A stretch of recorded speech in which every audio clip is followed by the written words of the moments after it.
students, welcome to my live teaching learning session of Principles of Macroeconomics BECC 134.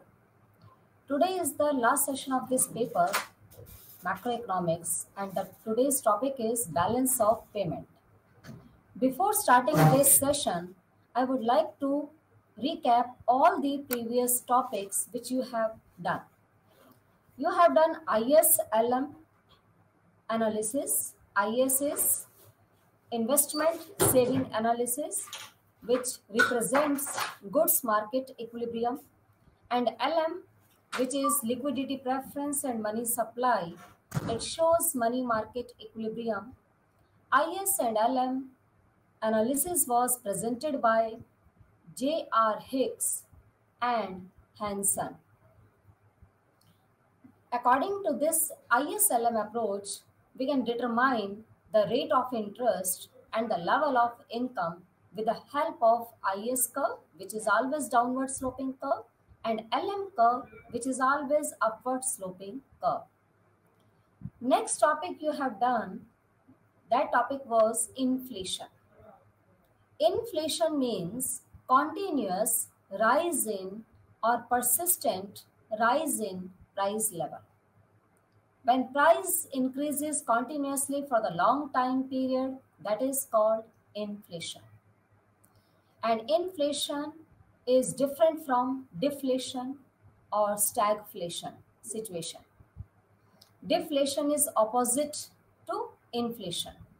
Deflation occurs when price continuously fall for the long time period. And stagflation is a situation when inflation and unemployment both exist and both move simultaneously. And hyperinflation is also the type of inflation which is very dangerous situation for all the economies. You have done Phillips curve. Phillips curve was presented by A.W. Phillips, who was the great economist. He represented the theory of inflation and unemployment. He propounded the relationship between inflation and unemployment. He said that as well as inflation increases, unemployment falls. And due to fall in inflation, unemployment rises. It means there is an inverse relationship between inflation and unemployment. The trade-off between inflation and unemployment exists only in short run, not in long run. So in long run Phillips curve, it will become always vertical or parallel to the y-axis. But in short run, Phillips curve shape is downward sloping, which shows inverse relationship between inflation and unemployment. Next topic you have done unemployment. What is unemployment? What are the various types of unemployment? How unemployment problem can be solved with the help of Phillips curve analysis. And you have done foreign exchange rate, which is determined through the forces of demand and supply curve. At present, flexible or floating exchange rate is going on, but at the earlier time period, fixed exchange rate system was existed in economies, in which gold was standardized currency. We can exports and imports all the goods and services with the help of gold only. But at present, which exchange rate is going on? Flexible exchange rate, which is fixed by the forces of demand curve for foreign currency and supply of foreign currency, where both curve intersect each other. Equilibrium, flexible exchange rate is determined. Now let us start today's session, and today's session, the topic is balance of payment. Balance of payment is also a very important topic, and balance of payment tells us how our economy can do exports and imports with the rest of the world, and what type of exports and imports we include in balance of payment. Balance of payment is a systematic record of all the economic transactions of visible and invisible items of exports and imports. So, balance of payment is a very broader concept in which we include all the types of goods and services which are traded with rest of the world during an accounting year. Balance of payment, under this topic you will study what is balance of payment, what are the main components of balance of payment, why balance of payment remains unfavorable, or what are the main causes of disequilibrium in balance of payment, how this disequilibrium can solve this problem, how this problem can be solved, and what is purchasing power parity, PPP. It's a triple P which is known as purchasing power parity. We will discuss about all these topics in today's session. So let us start from first topic, which is the meaning of balance of payment. The definition of balance of payment is: balance of payment is a systematic record of all the economic transactions between the residents of a country and the rest of the world. Who is resident?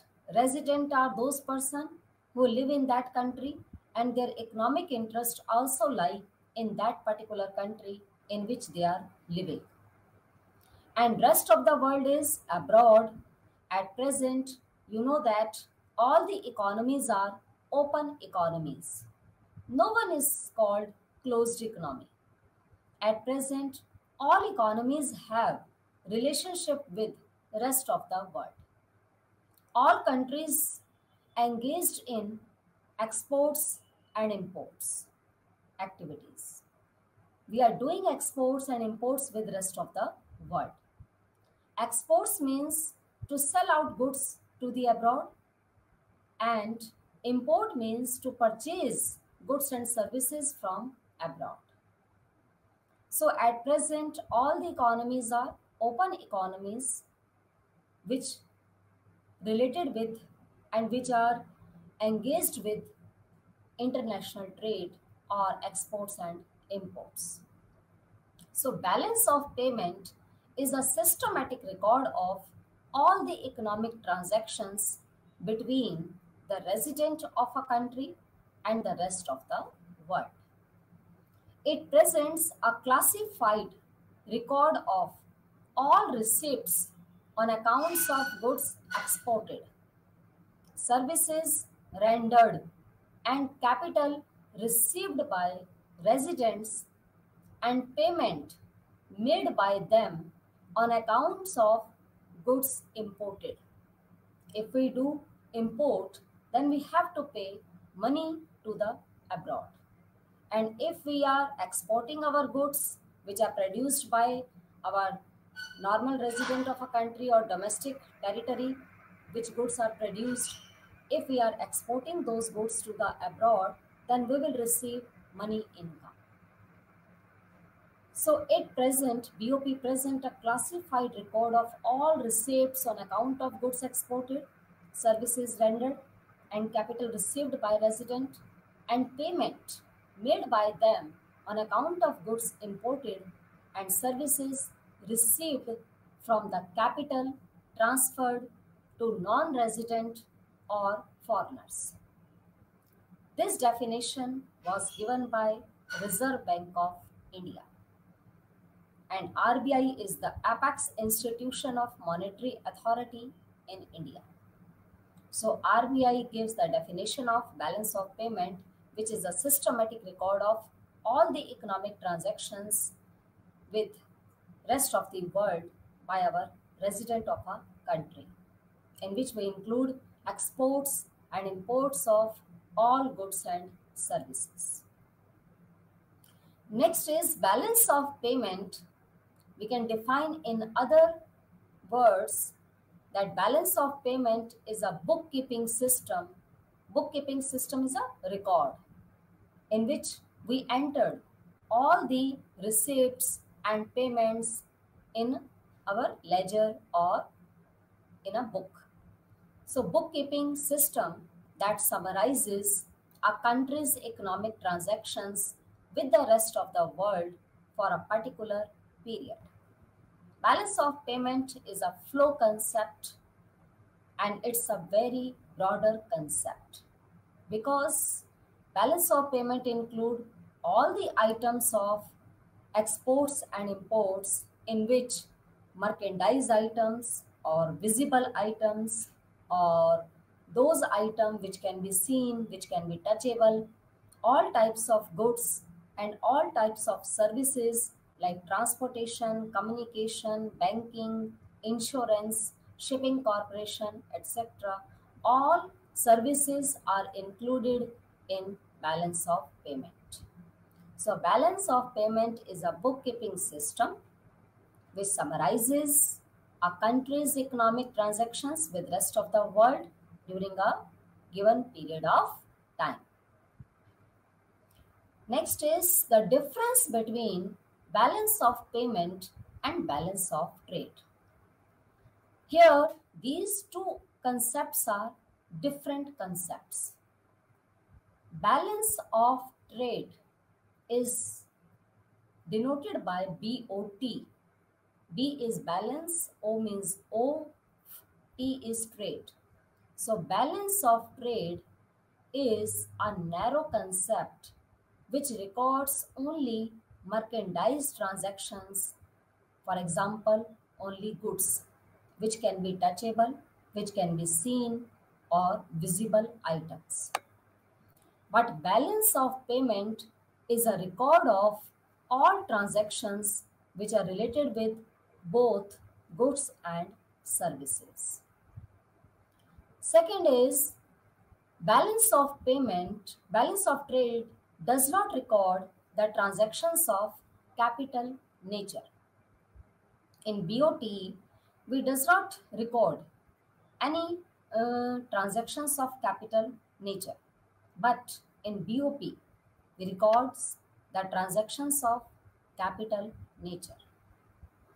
Third point is balance of trade is a part of current account of balance of payment. But balance of payment includes all. It means balance of payment is a broader concept in which balance of trade is also included. Balance of trade is a part of balance of payment, but balance of payment is a whole of balance of trade and other services or unilateral transfers and capital transactions all are included in balance of payment. Balance of trade may be favorable or may not be. It means balance of trade may be positive, may be negative, or may be in balance. When exports and imports are equal, then balance of trade will be in equilibrium position. If exports are more than imports, then balance of trade will be favorable. And if exports are less than imports, then balance of trade will be unfavorable. So balance of trade may be favorable, may be unfavorable, or may be in equilibrium position. But balance of payment remains always in equilibrium or always remains equal. It always remains in balance as receipts always equals to payment. The reason behind this is balance of payment is based on double entry system. Double entry system is that system in which we include all, we know that all transactions has two-sided two sides, one is debit and other is credit.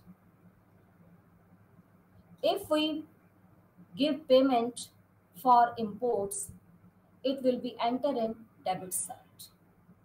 And if we receive income from exports, then it will be entered in credit side.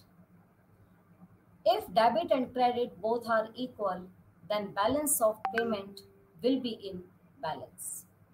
So balance of payment remains always in balance because receipts and payments are always equal. And it is based on double entry system. Each transaction has two sides, one is debit and other is credit.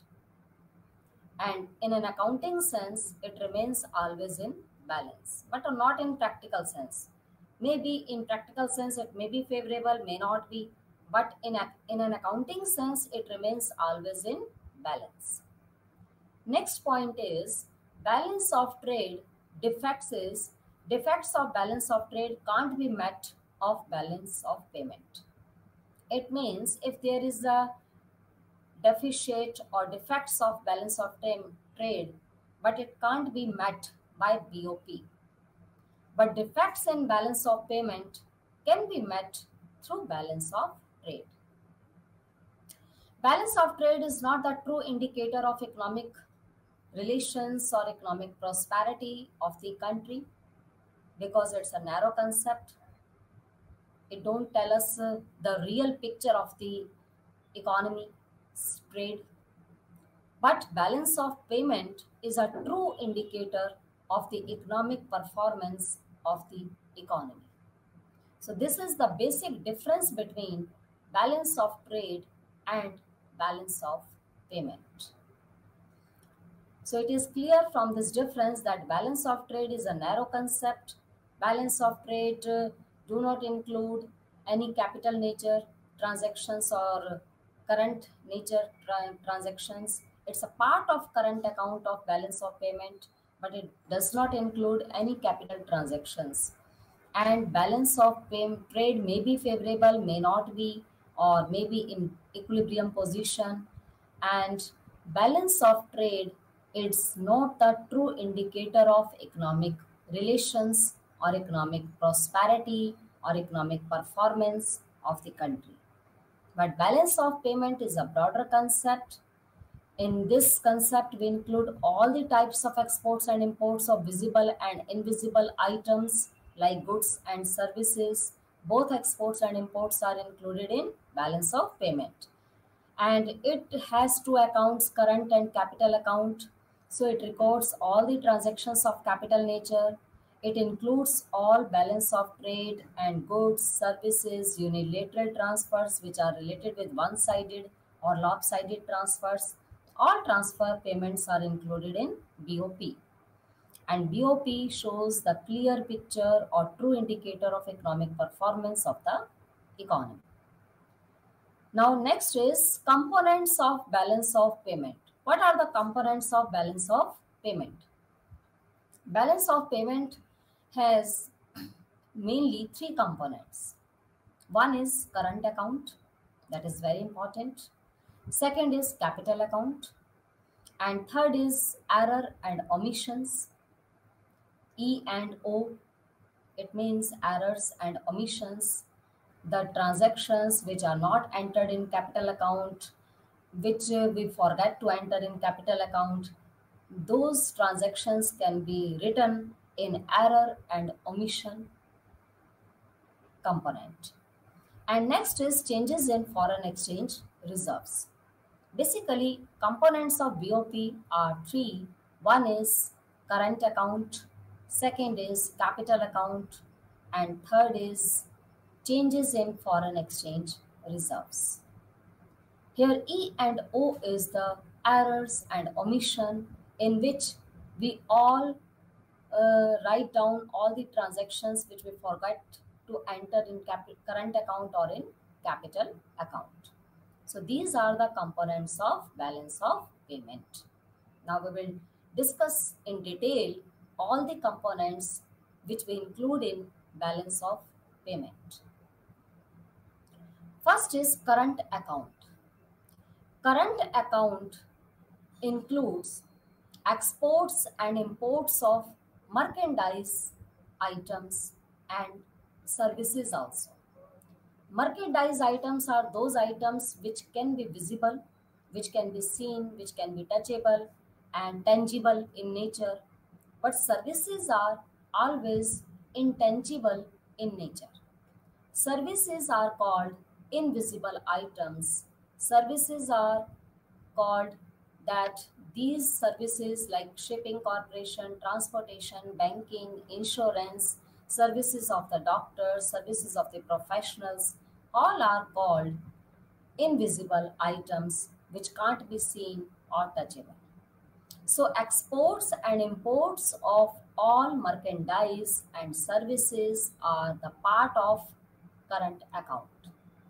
Second is income account. The income account mostly for investment income from dividends and interest on credit and payment on foreign taxes. These are also included in current account. And third is transfer payments. Transfer payments are always known as unilateral payments or unilateral transfers. Unilateral transfers are those transfers which are related with one-sided payments or lopsided payments. For example, gifts, grants, donation, scholarship, old age pension, these all types of transactions are called unilateral transfers. These transactions are not based on double entry system. That's why these transactions are called transfer payments or unilateral transfers. So current account include balance of trade. Balance of trade means difference of exports and imports of only merchandise items. Merchandise means which can be touchable, which can be seen, and in merchandise items we include only goods. So balance of trade is a part of current account. Current account include balance of trade plus net factor income from abroad. This net factor income from abroad is the difference between income received from abroad and income paid to the abroad. The income which we received from abroad after selling our products to abroad means exports. If we export goods and services to the abroad, then we will receive money income. And if we do imports from rest of the world, then we must have to pay the money income to the abroad. So the difference between the income received from abroad and income paid to the abroad is called net factor income from abroad. And third is net unilateral transfers from abroad. Unilateral transfers are those transfers which are related with one-sided transactions in which if we are giving gift, then we are not taking return gift. If we are giving scholarship to a student who score highest marks in their class, then we will not taking his or her marks by giving scholarship. So these transactions are called one-sided transactions or unilateral transfers. So current account include balance of trade plus net factor income from abroad plus net unilateral transfers from abroad. So current account has three components. One is visible items of goods, visible items of exports and imports like goods, invisible items of exports and imports like services, and third is unilateral transfers or transfer payments. So these are the items of current account. Next is the three components of BOP in which we include current account, capital account, and change in foreign exchange reserves. What is current account? Current account is that account where payments for the purchases and sale of goods and services are recorded. And capital account is that account in which all the capital transactions, either it may be short-term capital transactions, or it may be long-term capital transactions, or it may be associated with domestic and foreign investment, all capital transactions or all flows of money which is associated with domestic and foreign investment are recorded in capital account. In current account, we include factor income. As you know that net factor income from abroad is the income received from abroad and income paid to the abroad. This is the difference between is called the income received from abroad minus income paid to the abroad. The difference in between of these is called NFIA, and NFIA is also included in current account. And third component of current account is net transfer payments like foreign aid or donation or scholarship or gifts, grants, etc. These all types of transfer payments are known as unilateral transfers, which are the part of current account. So these are the three components of balance of payment. Next is causes of disequilibrium. What are the main causes of disequilibrium? Why in India balance of payment remains always in disequilibrium position or unfavorable? What are the causes behind that? First is temporary changes or disequilibrium. Balance of payment may be a temporary change, or there may be a temporary changes in BOP by random variation in trade, seasonal fluctuations, the effect of weather on agriculture, production, etc. Normally it occurs for a short period of time. Generally, balance of payment will be in disequilibrium position when our imports are more than exports.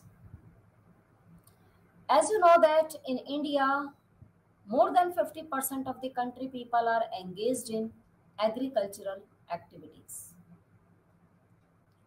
And in India or in any other country, agriculture is the gamble of monsoon.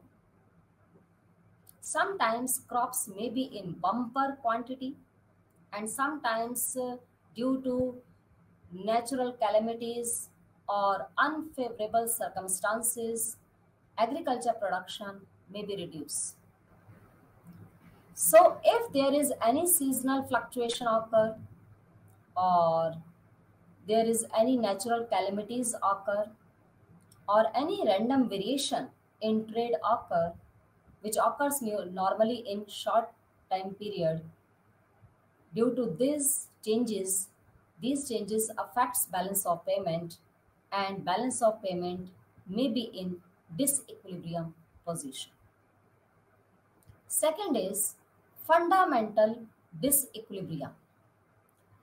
Fundamental disequilibrium refers to continuous and long run BOP disequilibrium of a country. According to IMF is International Monetary Fund. According to IMF, current report, it may cause to changes in consumers' taste and preferences within the country or abroad, which reduce the country's exports and increases the country's import. Due to this, balance of payment will be in disequilibrium position.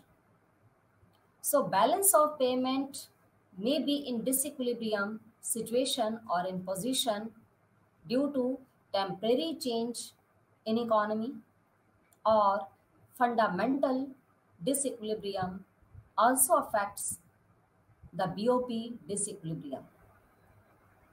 So temporary change only occur in short run, or it may be by random variation in trade, seasonal fluctuations, and the effect of weather on agriculture production. But fundamental disequilibrium refers to long-term and continuous disequilibrium in BOP.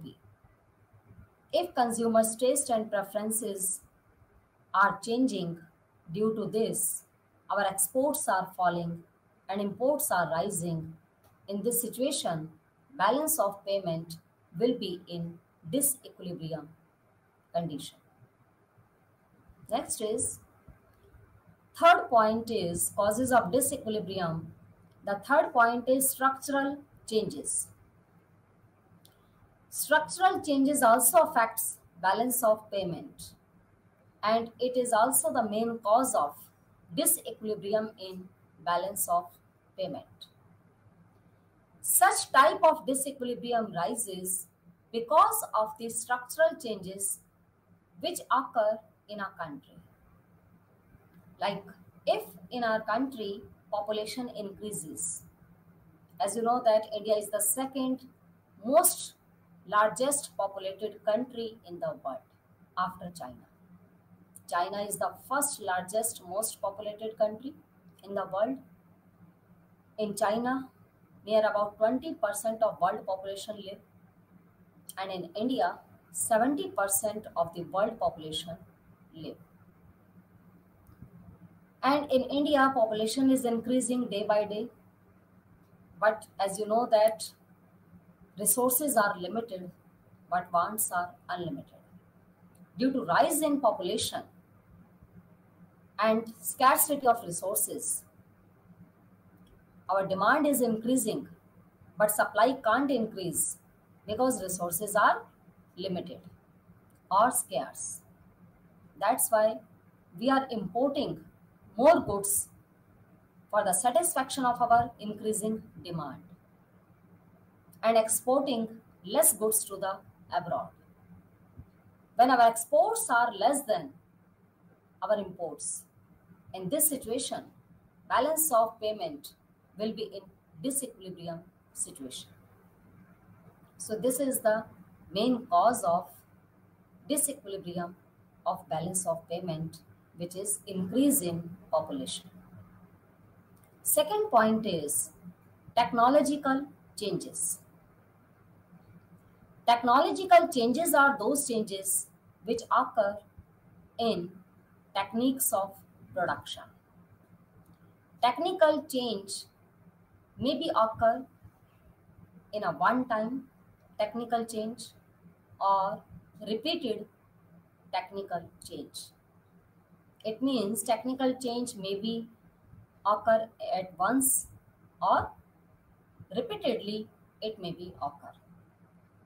Technological changes in methods of production of products in domestic industries or in industries of other countries, they may also affect the cost, price, and qualities of the product.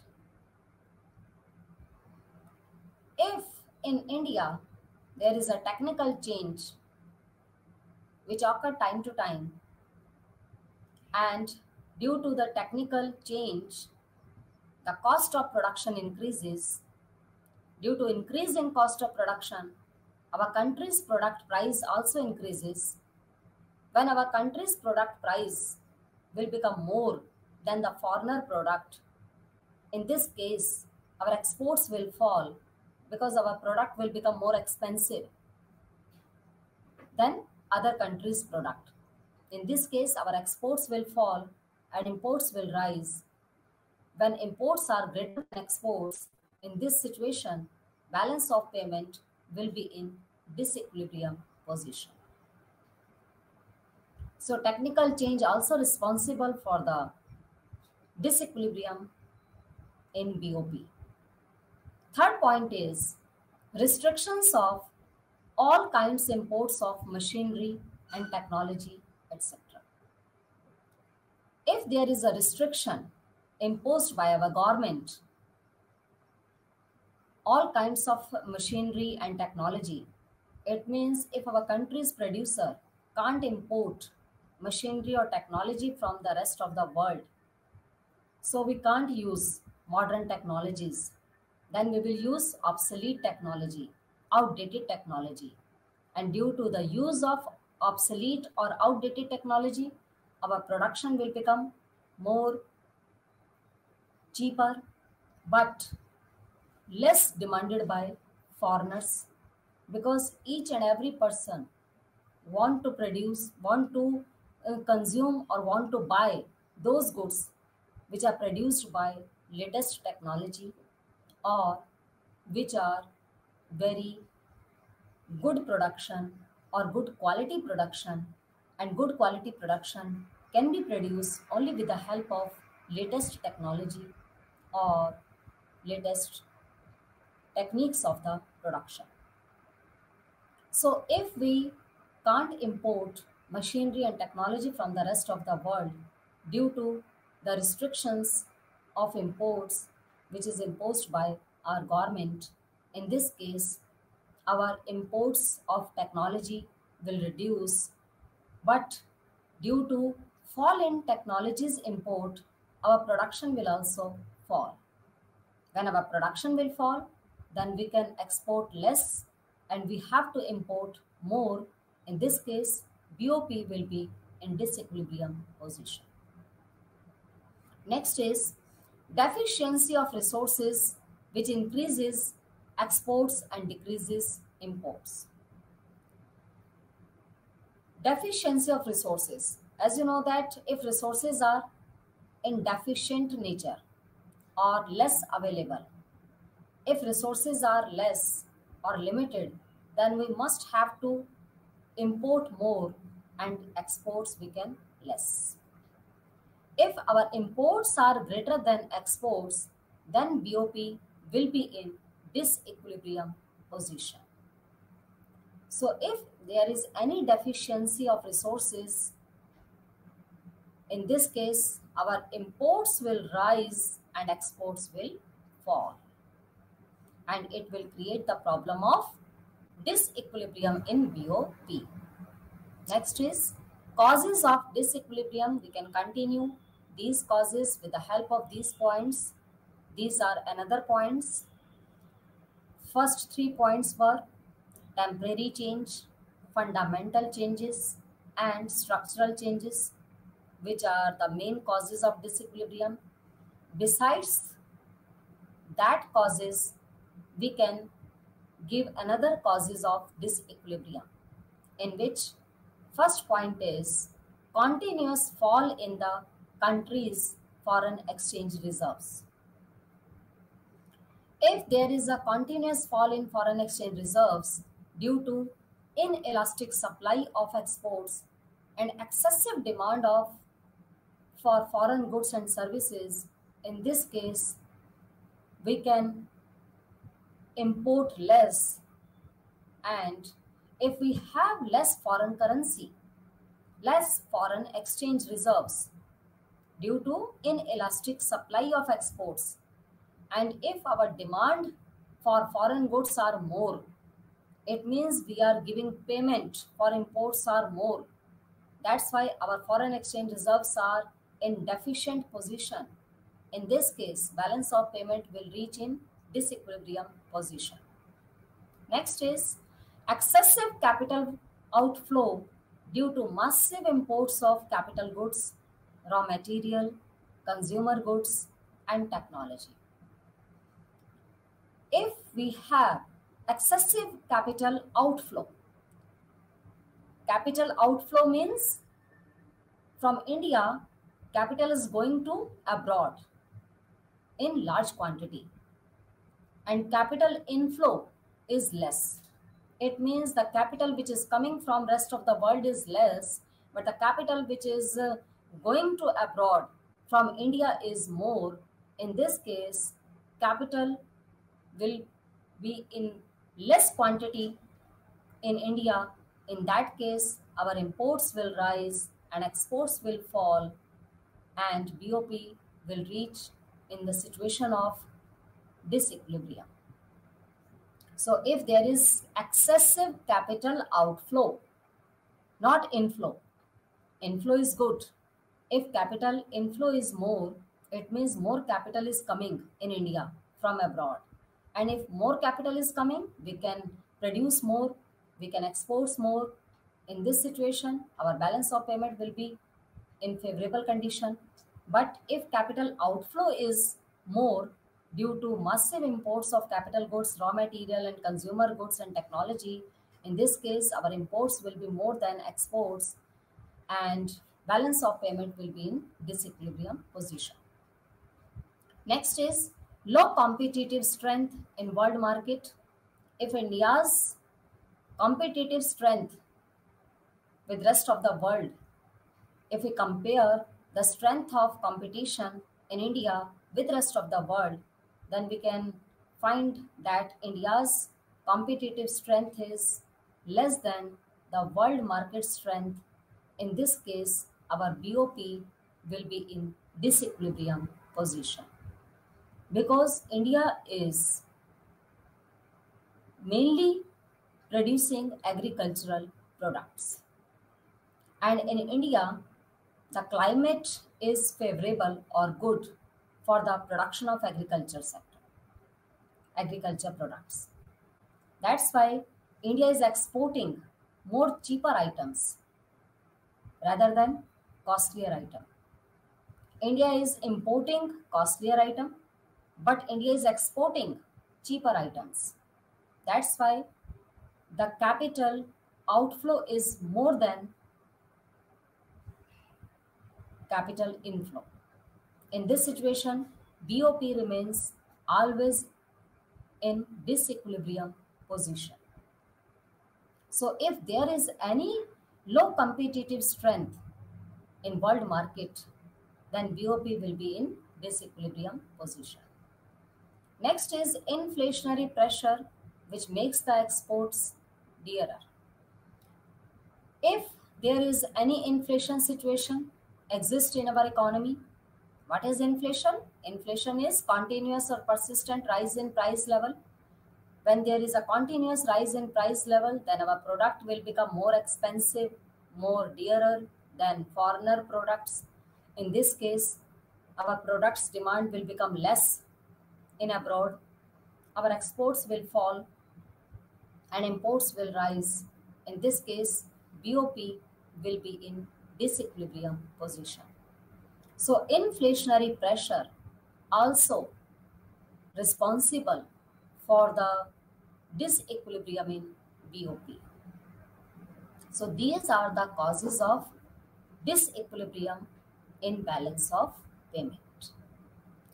Next is double entry principle. Balance of payment is always based on double entry principle.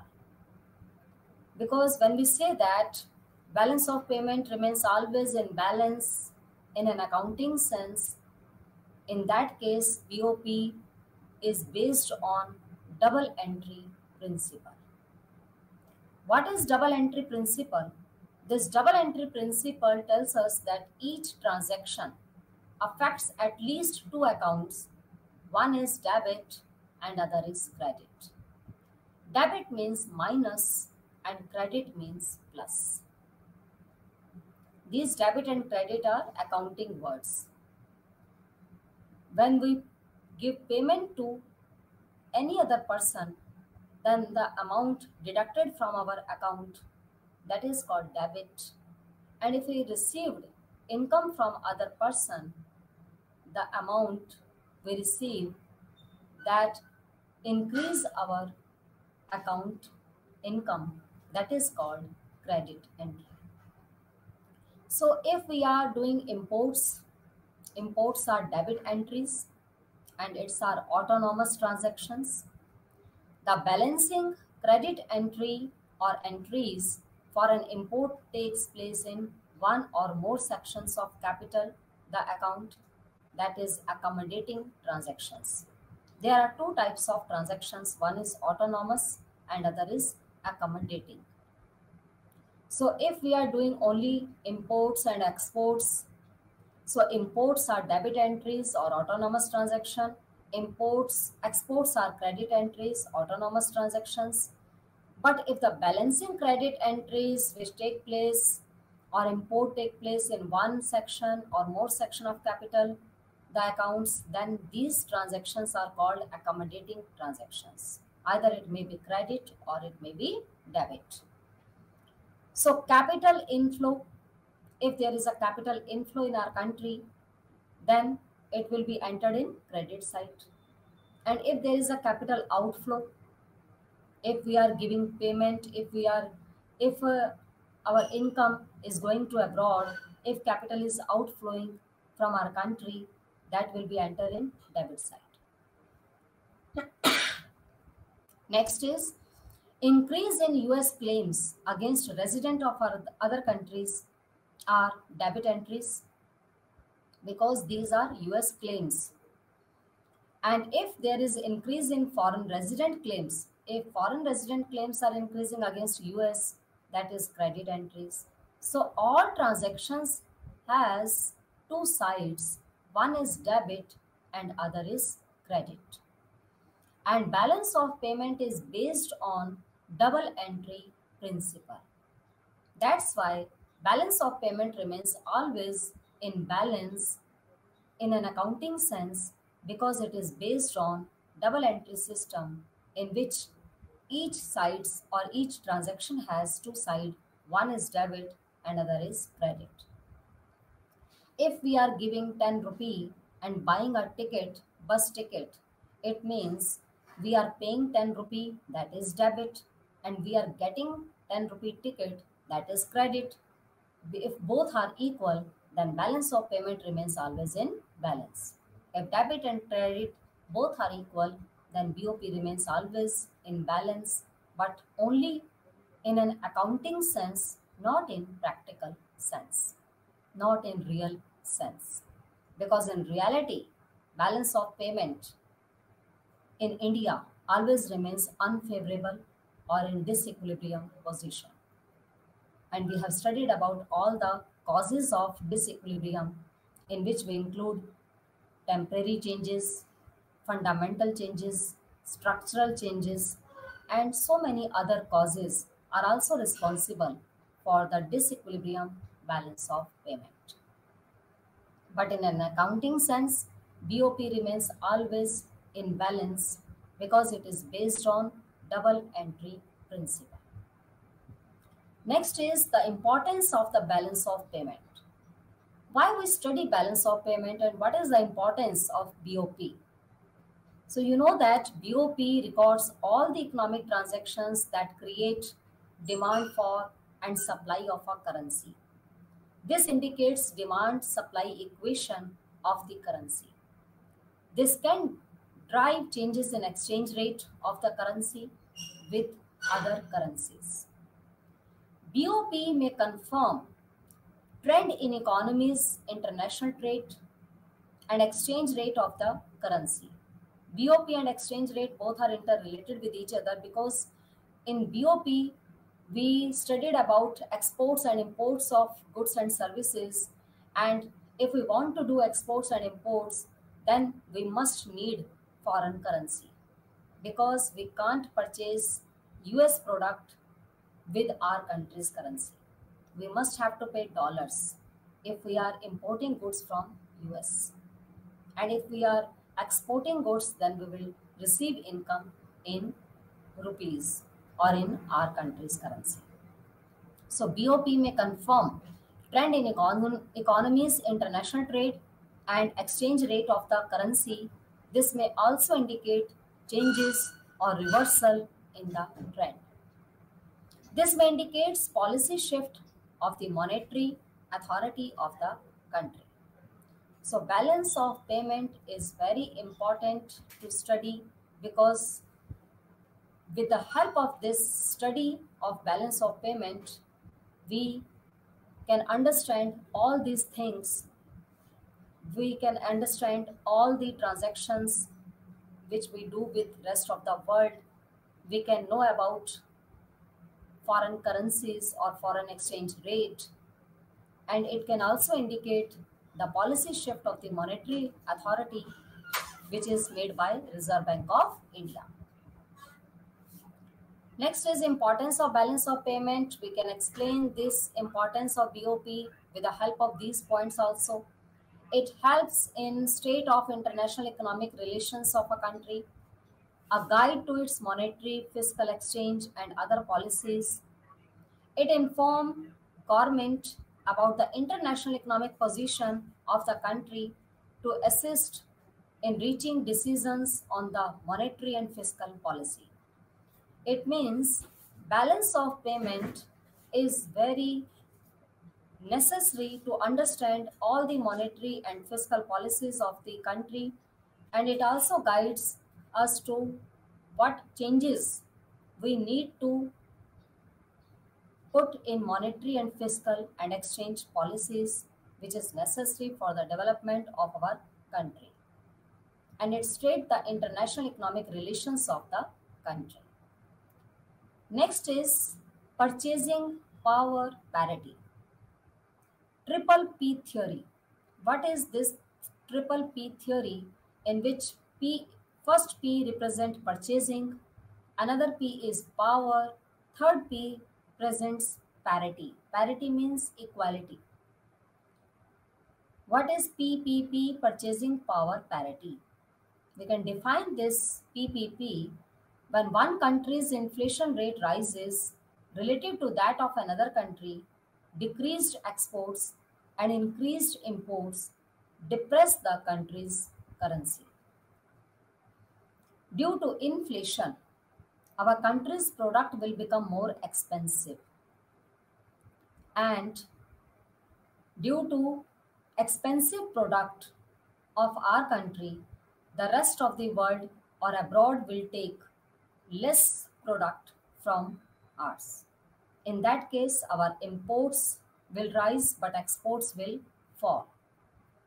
So, if our exports will fall and imports will rise, it will depreciate or depress the country's currency. So, the purchasing power parity theory attempts to quantify this inflation or exchange rate relationship.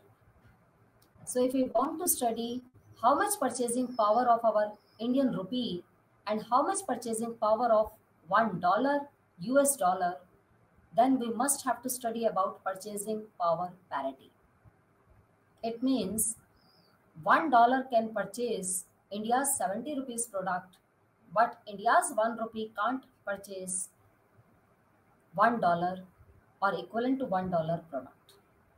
So, if there is a lack between India's currency's purchasing power and US dollar purchasing power, that will not be called purchasing power parity. Parity just equals to the purchasing power of both countries' currency. So, purchasing power parity, this concept was given by Gustav Cassel.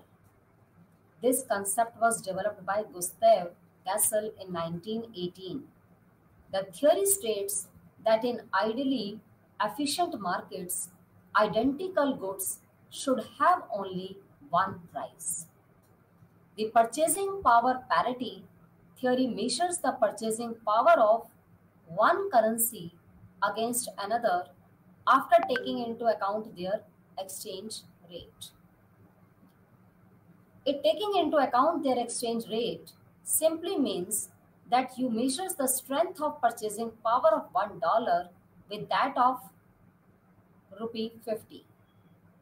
If $1 can purchase 50 rupees product, it means $1 is equivalent to rupees 50. And if $1 can buy 70 rupees product, it means the currency of dollar is appreciating and India's currency value is depreciating. If dollar's purchasing power is more than India's currency purchasing power, it means India's currency is depreciating than foreign currency. So purchasing power parity states that how we can measure the purchasing power of one currency against another country's currency after taking into account their exchange rate. And what is exchange rate? Exchange rate is that rate at which we can convert one country's currency into another country's currency. So this is the purchasing power parity theory, which was developed by Gustav Kessel in 1918. Next is there are two types of exchange rate. One is nominal exchange rate and second is real exchange rate. Exchange rate is that rate at which one country's currency converted into another country's currency. For example, $1 is converted in India's rupees. Then we have to pay 70 rupees for getting $1. It means $1 is equivalent to 70 rupees in terms of India's currency. And nominal exchange rate may be fixed exchange rate may be floating exchange rate may be managed floating exchange rate, dirty floating or clean floating exchange rate. But here these two different types of exchange rates are nominal exchange rate and real exchange rate. Nominal exchange rate tells us how much foreign currency can be exchanged for a unit of domestic currency. If we convert one country's currency into another country's currency, that how much foreign currency we can exchange with the help of our country's currency, that tells us by nominal exchange rate. But the real exchange rate tells how much the goods and services in the domestic country can be exchanged for the goods and services in a foreign country.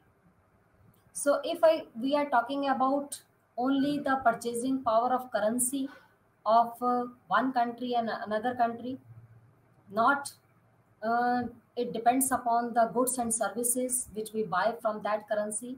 If it tells us only the rate from how we can convert India's rupee into dollar and in US dollar into India's rupees, that is nominal exchange rate. But if we are talking about how much the goods and services of the domestic country can be exchanged with the goods and services of the foreign country's currency, that is real exchange rate. So this is the basic difference between nominal exchange rate and real exchange rate. Next is rapid versus gradual disinflation. This topic is also related with the inflation topic. Inflation can be controlled with the help of gradualism and with the help of two policies are here. One is gradualism policy and second is cold turkey. The policy of gradualism is a policy of reducing the rate of money growth gradually over a period of time. This policy will raise unemployment by less than the cold turkey strategy. These two are the strategies of controlling inflation. One is cold turkey strategy and other is gradualism. These are the two policies. But if we follow gradualism policy, this policy will raise unemployment by less than the cold turkey strategy, but the period of higher unemployment will be longer. As well, inflation expectations will be slow to adjust. Now we can show these two types of strategies. One is gradualism and other is cold turkey with the help of this diagram. In this diagram here, LRAS curve is vertical, which is parallel to the y-axis curve. And as you know that SRAS curve is upward sloping curve and demand curve is always downward sloping curve. Here AD is actual aggregate demand curve, downward sloping, and SRAS is actual SRAS short run aggregate supply curve, where all these curves intersect each other, equilibrium point is determined and rate of inflation is also determined. As well as demand falls, inflation we can control, because inflation generally occurs due to rise in demand and fall in supply. But if we want to control inflation, then we must have to reduce the demand and increase the supply. In this diagram, supply is increasing gradually and demand is falling gradually. So this gradualism process can control inflation, but at a very slow rate. But cold turkey explain the strategy of controlling inflation, which is much faster than gradualism process, in which we reduce aggregate demand in a larger quantity and increase aggregate supply so that we can rapidly or immediately solve the problem of inflation. So cold turkey is a solution of controlling inflation at a very faster rate, and gradualism shows slower process of controlling inflation. It gradually control inflation but a very slow rate. But both are the strategies of controlling inflation. Now conclusion, the balance of payment records all the economic transactions of the country, in which we include records of all the goods and services, in which we include all visible and invisible items, and it is based on double entry system. If credit side is more than debit side, it will be in favorable position. If debit side is more than credit side, then it will be in deficit or disequilibrium position. So current account and capital account, these are the two main accounts of balance of payment. Now this topic has been completed. Thank you.